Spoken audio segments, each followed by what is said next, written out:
Assalamualaikum warahmatullahi wabarakatuh. Sebelumnya perkenalkan nama saya Doni Fahri Wibawa, mahasiswa dari program studi Ilmu Sejarah Fakultas Ilmu Budaya Universitas Gadjah Mada yang saat ini tengah menjalani KKN di Kecamatan Gondosuman, Kelurahan Demangan.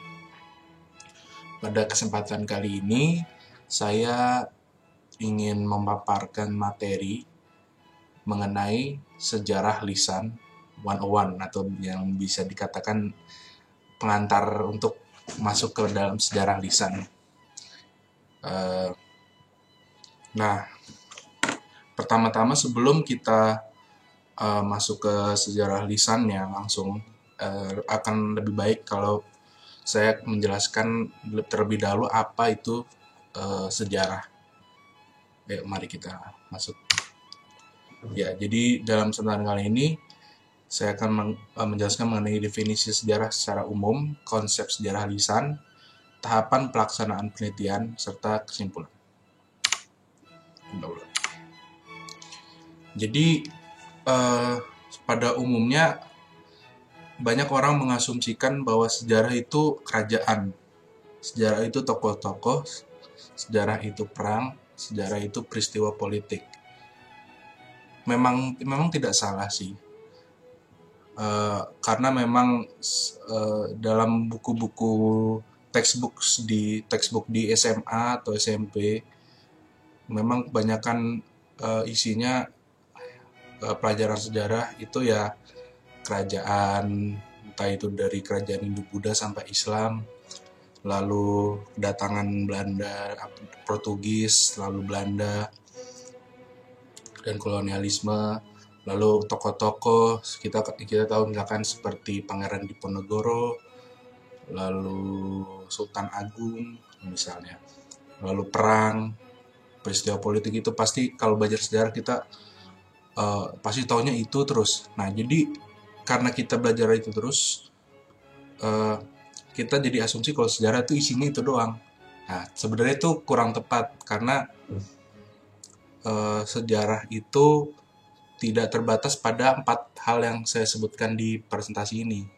Nah, kalau menurut sejarawan Kunto Wijoyo, sejarah itu adalah rekonstruksi masa lalu. Nah, jadi ada 2 kata penting, kata kunci di sini adalah rekonstruksi pertama, lalu kedua adalah masa lalu.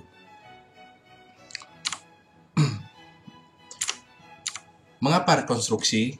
Karena begini, karena sejarah itu bukan masa lalu itu sendiri. Bingung ya? Memang ini agak membingungkan, cuman ikuti saya pelan-pelan.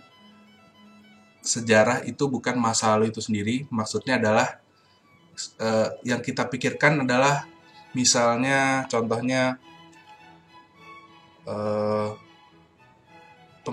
proklamasi kemerdekaan pada 17 Agustus 1945. Itu adalah sejarah atau peristiwa sejarah. Nah, yang benar adalah peristiwa itu namanya peristiwa sejarah, di mana itu terjadi di masa lalu. Nah, sejarah, tulisan sejarah itu adalah upaya rekonstruksi peristiwa tersebut dalam bentuk tulisan ataupun media lain yang dapat dipertanggungjawabkan secara akademis. Jadi karena peristiwa sejarah tersebut hanya terjadi sekali di masa lalu, jadi tidak mungkin kalau misalkan sejarah itu adalah masa lalu. Yang benar adalah rekonstruksi sejarah. Kenapa? Karena peristiwa sejarah hanya diketahui melalui sumber-sumber atau fakta-fakta sejarah. Seperti yang tadi saya contohkan, misalkan 17 Agustus 1945 terjadi proklamasi kemerdekaan Indonesia. Nah, kenapa kita bisa tahu hari itu ada proklamasi kemerdekaan? Karena pada tanggal 17 Agustus 1945 banyak orang-orang memiliki bukti-bukti sejarah seperti foto, seperti arsip, dokumen proklamasinya itu sendiri. Lalu arsip audio pidato, di mana kita dapat mendengar Insinyur Soekarno mengumandangkan atau memproklamasikan kemerdekaan Indonesia. Nah, itu adalah bukti-bukti yang dihasilkan di zaman 17 Agustus 1945. Jadi pada intinya sejarah itu adalah rekonstruksi masa lalu, bukan masa lalu itu sendiri. Seperti itu. Lalu mengapa kata kunci kedua, mengapa sejarah itu rekonstruksi dari masa lalu? Karena apapun yang terjadi di masa lalu itu adalah domain dari sejarah. Jadi sejarah itu tidak tidak concern terhadap penulis di masa kini, apalagi masa depan. Cuman topik yang diangkat itu yang penting berada di masa lalu. Mau itu 10 tahun yang lalu, 20 tahun yang lalu, 30 tahun yang lalu, bahkan mungkin 100 atau 500 tahun yang lalu, itu termasuk dalam domain sejarah. Apapun topiknya. Jadi tidak terbatas pada kerajaan, politik, tokoh-tokoh. Misalkan kalian ingin menulis tentang atau meneliti atau mengetahui tentang petani pada era 1980-an. Itu kan tidak masuk ke dalam kategori kerajaan, tidak termasuk ke dalam kategori tokoh-tokoh, tidak termasuk ke dalam kategori politik. Nah, walaupun tidak termasuk itu, tiga itu termasuk ke dalam sejarah, tulisan sejarah, penelitian sejarah, atau pengetahuan sejarah. Nah, maka dari itulah apa yang disebut sejarah itu hampir tidak terbatas, kecuali satu batasannya itu adalah yang penting terjadi di masa lalu, seperti itu. Lalu kegunaan sejarah sebenarnya ini banyak ya, cuman saya ringkas. Itu pertama adalah sudah jelas mengetahui masa lalu. Nah, kedua pendidikan nalar. Nah, pendidikan nalar kenapa ya? Karena dengan kita mengetahui fakta-fakta sejarah atau sumber-sumber sejarah, kita tahu bahwa satu hal pasti akan berkonsekuensi ke dalam satu hal yang lain. Jadi bukan satu hal doang, beberapa hal bisa mengakibatkan kepada konsekuensi terjadinya satu hal yang lain. Jadi kita dituntut untuk berpikir secara kausal atau berurutan. Jadi kalau satu ya habis itu dua, kalau habis itu tiga, habis itu empat. Jadi tidak bisa melakukan satu lompat ke 10, terus balik ke 5. Nah, itu nggak bisa. Nah, lalu yang ketiga adalah mempelajari perkembangan. Perkembangan maksudnya adalah bahwa kita tahu apa yang terjadi di masa lalu itu efeknya apa sih sampai sekarang. Misalnya zaman dulu HP itu belum terlalu dipakai secara umum, secara luas. Tiba-tiba 2010 ke atas, tiba-tiba HP ataupun gadget yang lainnya itu meluas dipakai, dan bahkan teknologinya makin maju. Tiba-tiba entah itu makin tipis layarnya atau makin canggih, makin kuat prosesornya dan lain-lain. Nah, itu kan kita dalam hal tersebut kita mempelajari perkembangan. Dan ini penting terutama untuk melihat bagaimana manusia itu bisa berubah, ataupun bahkan manusia itu bisa tetap sama dalam kurun waktu tertentu, seperti itu. Ya, lalu kita masuk ke konsep sejarah lisan. Jadi ada dua paradigma sejarah lisan, yaitu pertama sebagai genre dan kedua sebagai metode. Maksudnya sebagai genre itu adalah bahwa sejarah lisan itu memiliki kaedah penelitiannya dan karakteristik tersendiri yang terpisah dari genre sejarah lain. Jadi genre sejarah itu ada misalkan sejarah politik, sejarah sosial, sejarah perkotaan, dan lain-lain. Jadi sebagai genre itu ada karakteristik sendiri, seperti lebih intimate karena itu didapatkan dari saksi langsung dan lain-lain. Itu nanti akan dibahas lebih dalam lagi. Lalu kedua sebagai metode, yaitu sejarah lisan sebagai metode untuk mendapatkan sumber sejarah. Jadi sumber sejarah itu bisa didapatkan pertama dari dokumen tertulis, ya arsip, koran, foto-foto. Nah, selain itu ternyata bisa dilakukan penelitian sejarah lisan, yaitu dengan kita mewawancarai narasumber-narasumber yang relevan dengan topik kita, seperti itu. Nah, pada kesempatan kali ini kita lebih melihat sejarah lisan sebagai metode. Sejarah lisan adalah sumber sejarah yang dilisankan oleh manusia yang menjadi pelaku atau saksi suatu peristiwa di masa lampau. Ini menurut sejarawan Ada Bidardal. Di sini terlihat dengan jelas bahwa sejarah lisan itu sumber sejarah yang dilisankan oleh manusia yang menjadi pelaku atau saksi suatu peristiwa. Ini jadi pelaku atau saksi sangat khusus ya, khusus dalam suatu peristiwa di masa lampau. Nah, dan bentuknya itu dilisankan. Jadi dibanding sumber-sumber lain yang arsip atau koran yang itu kan kita mendapatkan fakta sejarahnya ya karena kita membaca lalu kita menginterpretasi hal tersebut. Nah, karena dilisankan banyak kebingungan bahwa apa bedanya dengan tradisi lisan. Nah, kalau tradisi lisan itu lebih merupakan cerita turun-temurun yang menjadi memori kolektif. Memori kolektif itu dalam arti mitos, legenda, terus pamali, segala macam. Jadi kayak mungkin para teman-teman tahu ya misalnya jangan buka payung dalam rumah misalnya. Itu kan sebenarnya di ceritanya tersebut diwariskan secara turun-temurun yang kita nggak tahu itu awal mulanya dari mana. Ya kita tahu cuman kalau misalkan itu disebut pamali. Dan kita semua itu tahu kalau itu misalkan pamali. Nah, itu disebut memori kolektif. Nah, tapi kita nggak tahu nih sumbernya dari siapa, dari zaman apa, mengenai peristiwa apa. Nah, beda dengan sejarah lisan yang merupakan cerita pribadi mengenai suatu peristiwa yang khusus berasal dari tutur kata suatu orang. Jadi ini benar-benar orang tersebut menceritakan mengenai peristiwa yang ia menjadi pelaku ataupun saksi. Misalkan contoh mudahnya mungkin serangan umum 1 Maret 1949, misalkan mewawancarai mantan tentara Indonesia. Nah, veteran misalnya.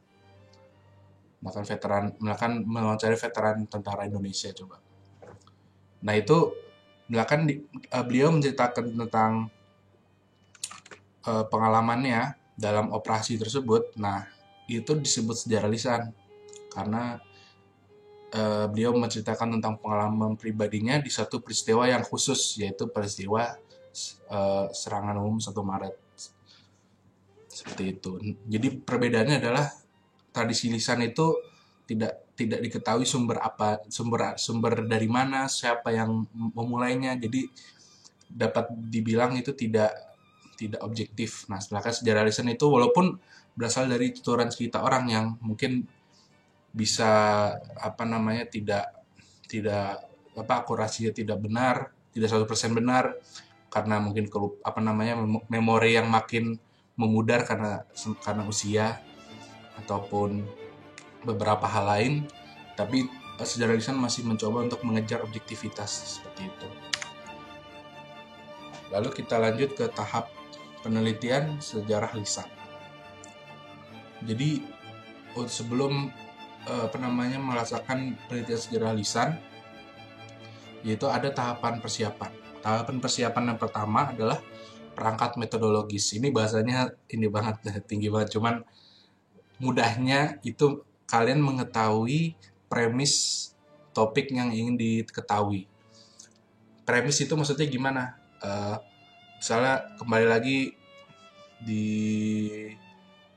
misalkan temanya ini Proklamasi Kemerdekaan Indonesia 17 Agustus 1945. Nah kan ingin ingin ada ketemu wawancara orang yang menjadi saksi langsung di sana di Jalan Pegangsaan misalnya. Nah kalian harus tahu itu background kenapa bisa misalkan Soekarno dan Hatta dan tokoh-tokoh lainnya itu membacakan proklamasi kemerdekaan pada tanggal itu. Apa sih yang menyebabkan hal tersebut? Memang Indonesia saat itu dikuasai siapa? Nah, kan seperti itu. Memang keadaan politik gimana, keadaan sosialnya gimana. Nah, itu sebelum proses wawancara itu kalian setidaknya harus mengetahui hal tersebut. Seperti itu biar nanti kalau akan bertanya itu tidak bingung, tidak tidak mikir-mikir terlebih dahulu gitu loh. Dan terlihat knowledgeable seperti itu.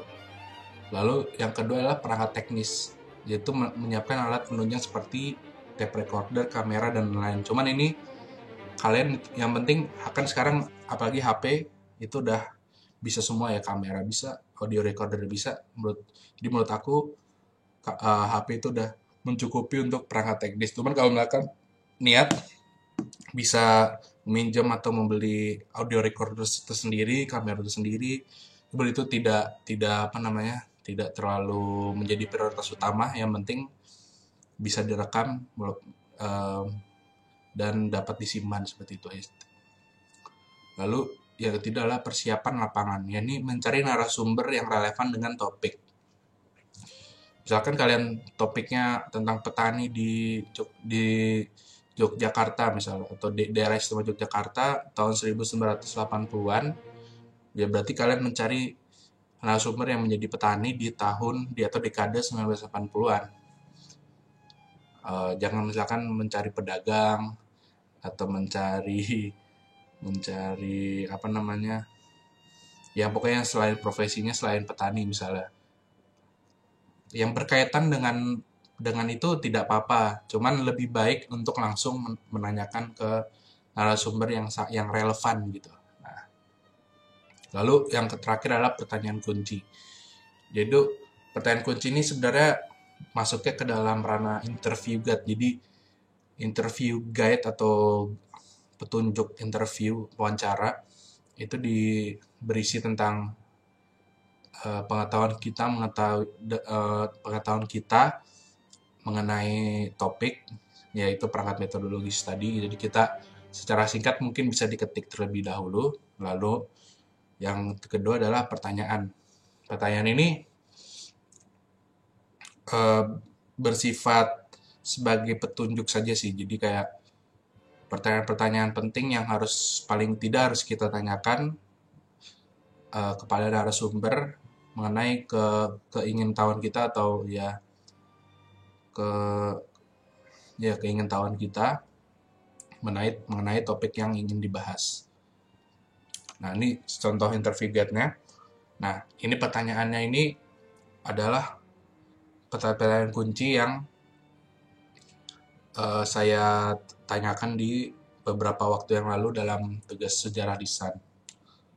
Nah, ini dengan topik organisasi Dharma Wanita, pertanyaan kuncinya itu berkaitan dengan hal tersebut. Jadi hal-hal yang saya ingin ketahui sejak awal itu saya tulis di situ. Nah, lalu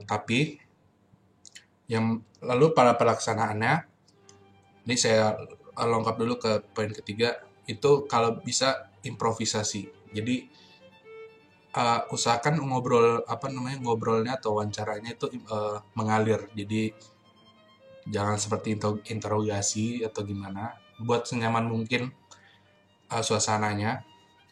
Jadi misalkan ada hal yang ingin kamu ketahui, cuman tidak ada di pertanyaan kunci. Misalkan narasumber berbicara atau menjawab pertanyaan kita, terus tiba-tiba di tengah pertanyaan itu, wah ada fakta yang menarik nih, cuman nggak ada di pertanyaan kunci. Nah, nggak apa-apa, ditanyakan aja di situ.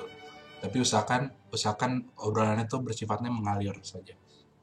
Lalu buat suasana senyaman mungkin, yaitu kalau misalkan ingin menanyakan pertanyaan yang sensitif atau otomatis itu lihat suasana terlebih dahulu gitu. Dan usahakan jangan terlalu apa ya istilahnya, jangan terlalu blunt lah, jangan terlalu ditanyakannya secara diam-diam, atau jadi kita menggunakan bahasa yang lebih sopan seperti itu. Lalu yang pasti kita harus memastikan alatnya berfungsi dengan baik, karena bakal kerja double banget kalau misalkan tiba-tiba HP-nya entah mati, lowbat, nah seperti itu. Lalu ya tanya terlebih dahulu identitas narasumber agar memudahkan kita dan orang lain yang ingin memakai sumber yang kita dapat, misalkan seperti itu. Lalu yang terakhir adalah proses transkripsi. Jadi di setiap wawancara secara lisan itu pasti akan dilakukan transkripsi. Jadi transkripsi itu adalah sebuah teks atau dokumen yang bersih yang plek itu adalah hasil wawancara yang kita lakukan. Nah, seperti yang jadi seluruh suara yang terdengar, bahkan suara batuk maupun gumamam, itu harus diketik dalam dokumen transkrip. Jadi kalau misalkan beliau narasumber itu berbicara, lalu misalkan batuk di tengah omongannya, itu paling tidak harus ditulis, karena proses transkripsi itu benar-benar suara yang kita dengar dalam file audio lalu kita ketik atau dibahasakan gitulah istilahnya. Lalu jika proses wawancara menggunakan bahasa daerah, maka yang ditranskrip adalah bahasa daerahnya tersebut. Jadi kita tidak perlu menerjemahkannya untuk menjaga autentisitas wawancara tersebut gitu loh.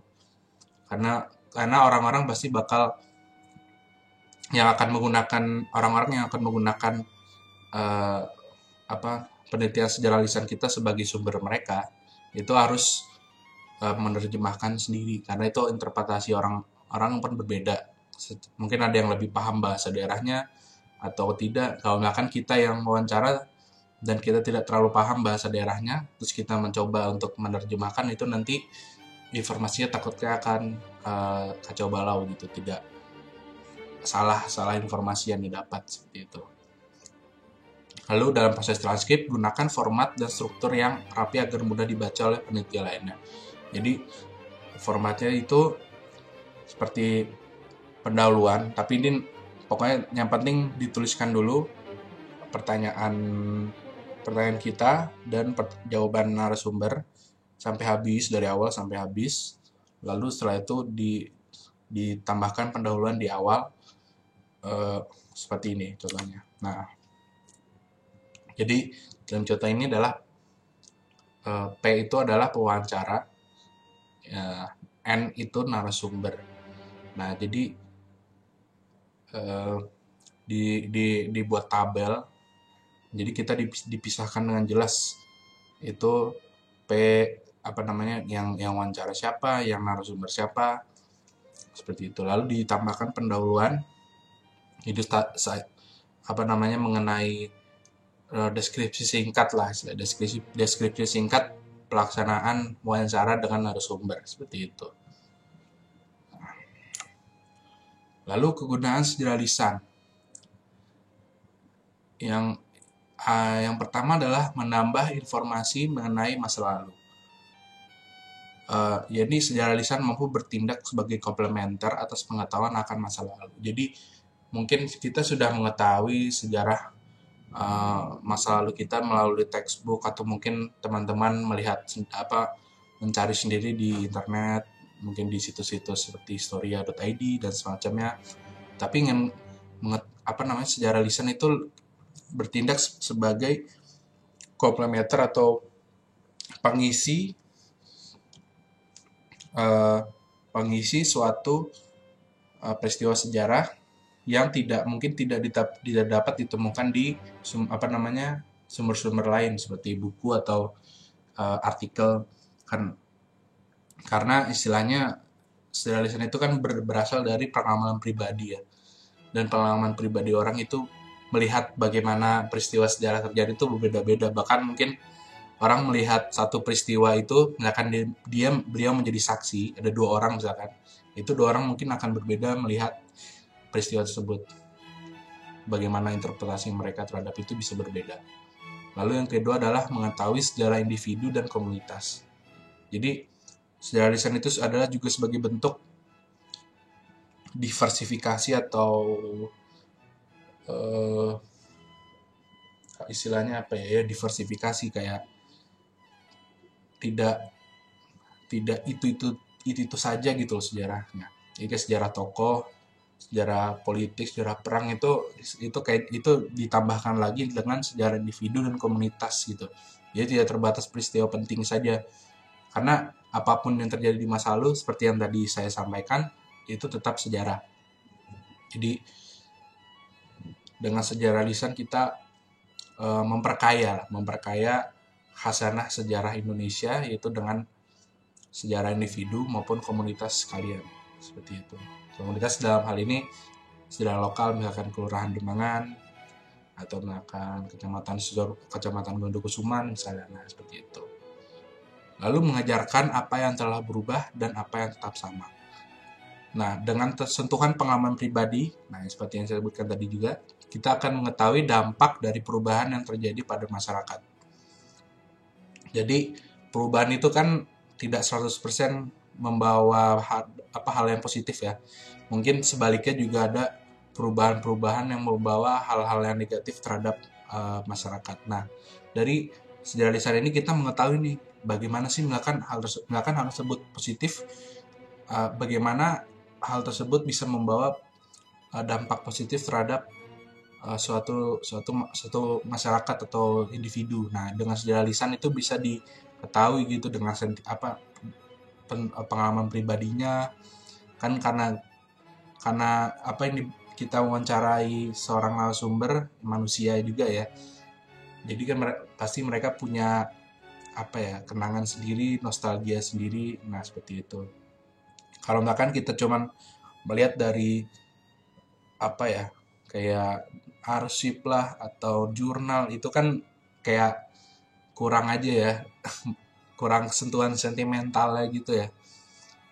Kita melihat, oh ini datanya gini, terus sekarang gini, ya udah berarti ini ada perkembangan. Cuman dengan sejarah lisan kita mengetahui nih seluk beluk anekdotnya gimana, hal-hal lucu, hal-hal sedih, apa hal-hal yang menyenangkan bagi dia.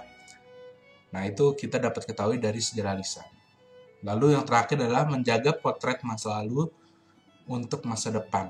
Nah, karena sejarah lisan ini kita menggunakan rekaman suara serta dokumen visual, sejarah lisan itu mampu memberikan potret yang lebih jelas mengenai masa lalu dan juga masa kini untuk generasi di masa depan.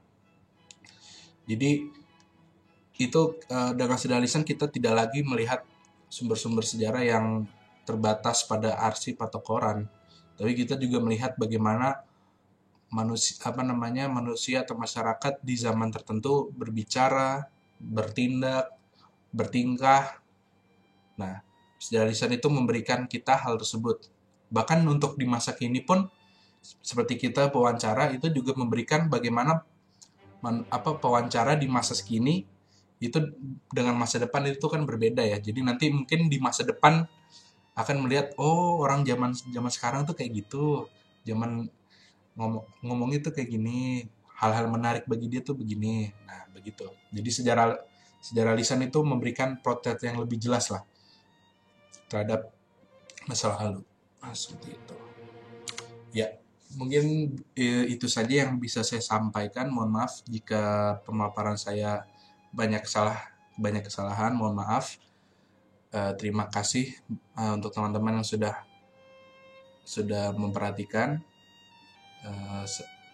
Kurang lebih mohon maaf. Wassalamualaikum warahmatullahi wabarakatuh.